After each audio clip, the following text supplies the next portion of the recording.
कौन थे वाल्मीकि जी? किसके अवतार थे वे? क्या वे सच में एक चोर, एक डाकू थे?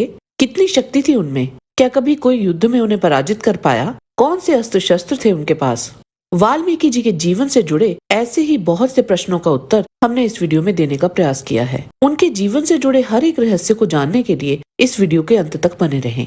स्कंद पुराण के अवंत्य खंड में वाल्मीकिश्वर लिंग की महानता की कथा है। इसके अनुसार एक समय व्यास जी ने सनत कुमार जी से पूछा, भगवान वाल्मीकिश्वर कौन है और वे यहाँ किस प्रकार प्रकट हुए हैं? सनत कुमार जी ने कहा, विप्रवर, प्राचीन काल में सुमति नामक एक भृगुवंशी ब्राह्मण थे। उनकी पत्नी कौशिकी वंश की कन्या थी। सुमति से एक पुत्र हुआ जिसका नाम अग्निशर्मा रखा गया। वह पिता के बार बार कहने पर भी वेदाभ्यास में मन नहीं लगाता था। अग्निशर्मा का लुटेरों के साथ साथ हो गया, अतः जो भी उस मार्ग से आता उसे वह पापात्मा मारता और लूट लेता था। उसको अपने ब्राह्मण तत्व की स्मृति नहीं रही। वेद का अध्ययन जाता रहा। किसी समय तीर्थ यात्रा के प्रसंग से सप्तऋषि उस मार्ग पर आ निकले। अग्निशर्मा ने उन्हें देखकर मारने की इच्छा से कहा, तुम्हारे पास जो कुछ भी है मुझे दे दो। उसकी ये बात सुनकर महर्षि अत्रि बोले, तुम्हारे हृदय में हमें पीड़ा देने का विचार कैसे उत्पन्न हो रहा है? हम तपस्वी हैं। अग्निशर्मा ने कहा, मेरे माता पिता, पुत्र और पत्नी, उन सभी का पालन पोषण मैं ही करता हूँ। अत्रि बोले, तुम अपने पिता से जाकर पूछो तो सही कि आप लोगों के लिए जो मैं पाप करता हूँ, ये पाप किसको लगेगा? तब अग्निशर्मा तुरंत अपने घर पहुंचा। अपने पिता के समीप जाकर वे बोला, पिताजी, धर्म का नाश करने और जीवों को पीड़ा देने से बड़ा भारी पाप देखा गया है और मुझे जीविका के लिए ये सब पाप करना पड़ता है। बताइए ये पाप किसको लगेगा? पिता और माता ने उत्तर दिया, तुम्हें ही लगेगा। इसके उपरांत उसने अपनी पत्नी और पुत्र से भी यही प्रश्न पूछा, तो भी उन्होंने वही उत्तर दिया कि पाप तुम्हें ही लगेगा। तुम करते हो तो तुम जानो। जो कुछ तुमने मुनियों के साथ किया है उसे फिर तुम्हें ही भोगना पड़ेगा।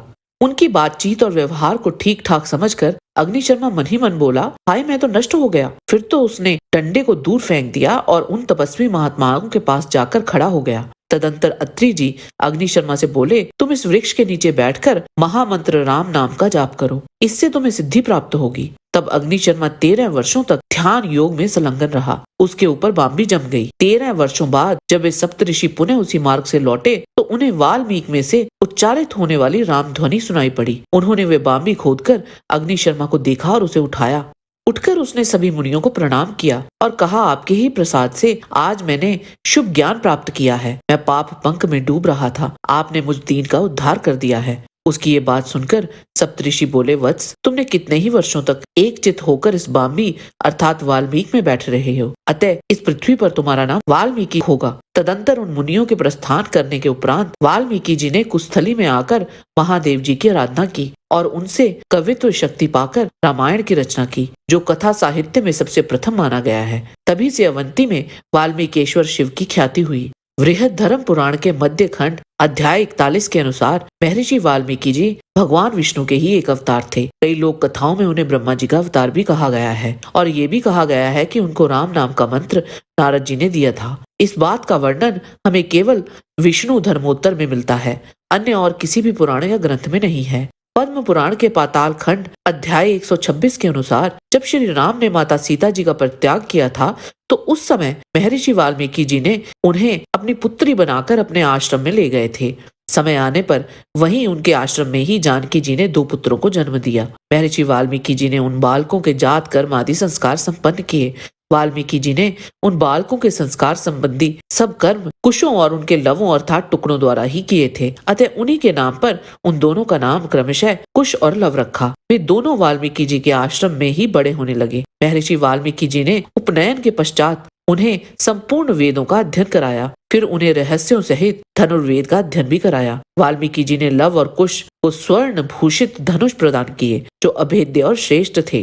धनुष के साथ ही बाणों से भरे हुए 2 अक्षय तरकश, 2 खड़ग, अभेद्य ढालें उन्होंने उन दोनों कुमारों को अर्पण की थी। वाल्मीकि जी ने लव और कुश को हर प्रकार के अस्त्र शस्त्र की विद्या का ज्ञान दिया था। तभी तो जब प्रभु श्री राम के अश्वमेघ यज्ञ का घोड़ा वाल्मीकि जी के आश्रम में पहुंचा था तब लव ने उस घोड़े को बांध लिया था, जिस कारण वहां युद्ध छिड़ गया था, जिसमें शत्रुघ्न, सुग्रीव और हनुमान जी भी आए थे। लव कुश ने शत्रुघ्न और उनकी सेना को पराजित कर दिया था। बृहद धर्म पुराण अध्याय 27 के अनुसार जब वाल्मीकि जी रामायण रचना करने से विरत हो गए थे तब ब्रह्मा जी ने वाल्मीकि जी से कहा, हे महर्षि, आपने रचना किया है, अतः अब आपको कोई कर्तव्य बाकी नहीं है। आपने धर्म रूप अक्षय कीर्ति अर्जित कर लिया है। तथापि देवी सरस्वती आपके मुख रूप प्रफुल्ल कमल में क्रीड़ा करने की अभिलाषणी है। मैंने देवी सरस्वती का उद्यम समझकर आपके लिए महाभारत नामक सनातन महापवित्र पुरातन इतिहास निश्चित कर रखा है। आप उसे श्लोकबद्ध करें। तब वाल्मीकि जी कहते हैं, हे प्रभु, आप सर्वज्ञ हैं। रामायण की रचना कर अब मैं क्षोभ मोह रहित तथा संसार शून्य हो गया हूँ। यदि सरस्वती जी स्वतः किसी के मुख कमल में विराजित होना चाहती हैं, तब उस हेतु द्वापर में वेद व्यास का जन्म होगा। वे महाभारत की रचना करेंगे। तदंतर महर्षि पराशर द्वारा विष्णु पुराण की रचना होगी। अन्य सभी महापुराण अकेले व्यास जी ही लिखेंगे तथा अन्य ऋषियों की सहायता से उप पुराण समूह की रचना भी करेंगे। उनका जन्म भगवान विष्णु के अंश से होगा। वे वेदों का विभाग भी करेंगे। आगे चलकर महर्षि वाल्मीकि जी ने ही महात्मा व्यास जी को काव्य बीज का उपदेश प्रदान किया था। बृहद पुराण के इस वृतांत से हमें ये ज्ञात होता है कि वाल्मीकि जी भविष्य देखने में भी सक्षम थे।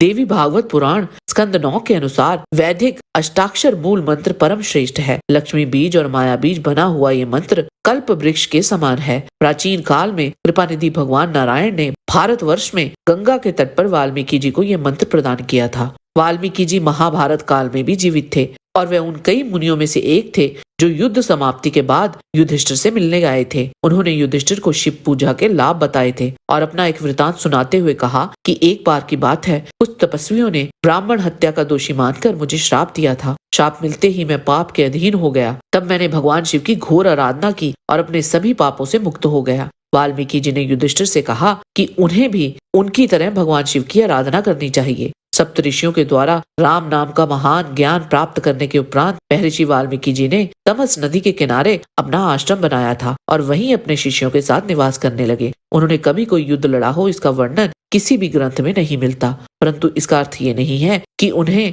अस्त्र शस्त्र या युद्ध कला का कोई ज्ञान नहीं था। उन्होंने ही लव कुश सहित अपने और भी अन्य कई शिष्यों को वेदों सहित अस्त्र शस्त्र की विद्या में निपुण बनाया था। त्रिकालदर्शी तो वो थे ही। वाल्मीकि रामायण के बालकांड सर्ग 2 में एक बार वाल्मीकि जी क्रौंच पक्षी के एक जोड़े को निहार रहे थे। वह जोड़ा प्रेमालाप में लीन था। तभी उन्होंने देखा कि बहेलिये ने प्रेम मगन क्रौंच सारस के पक्षी के जोड़े में से नर पक्षी का वध कर दिया। इस पर मादा पक्षी विलाप करने लगी। उसके विलाप को सुनकर वाल्मीकि जी की करुणा जाग उठी और द्रवित अवस्था में ही उनके मुख से स्वतः ही एक श्लोक फूट पड़ा, जिसका अर्थ था, हे दुष्ट, तुमने प्रेम में मगन क्रौंच पक्षी को मारा है। जा, तुझे कभी भी प्रतिष्ठा की प्राप्ति नहीं हो पाएगी और तुझे भी वियोग ही झेलना पड़ेगा। उसके बाद उन्होंने प्रसिद्ध महाकाव्य रामायण की रचना की और आदि कवि वाल्मीकि के नाम से अमर हो गए। अपने महाकाव्य रामायण में उन्होंने अनेक घटनाओं के समय सूर्य, चंद्र तथा अन्य नक्षत्र की स्थितियों का वर्णन किया है। इससे ज्ञात होता है कि वे ज्योतिष विद्या एवं खगोल विद्या के भी प्रकांड ज्ञानी थे। उन्हें ब्रह्मा जी से ये वरदान प्राप्त था कि जब तक उनकी रची हुई रामायण कथा का प्रचार रहेगा, तब तक तुम भी मेरे बनाए हुए लोकों में जब तक शरीर रहेगा तब तक पृथ्वी और तदंतर ऊपर के लोकों में स्थिर रहोगे। जय श्री राम। आज के वीडियो में बस इतना ही। आशा करते हैं कि आपको हमारा ये वीडियो पसंद आया होगा। कृपया इसे लाइक और शेयर अवश्य करें। किसी भी प्रकार की त्रुटि के लिए आप सबसे क्षमा याचना करते हुए आपसे निवेदन है कि प्रेम पूर्वक परमपिता परमात्मा को मन में धारण करें और बोलें, वैदिक सनातन धर्म की सदा ही जय।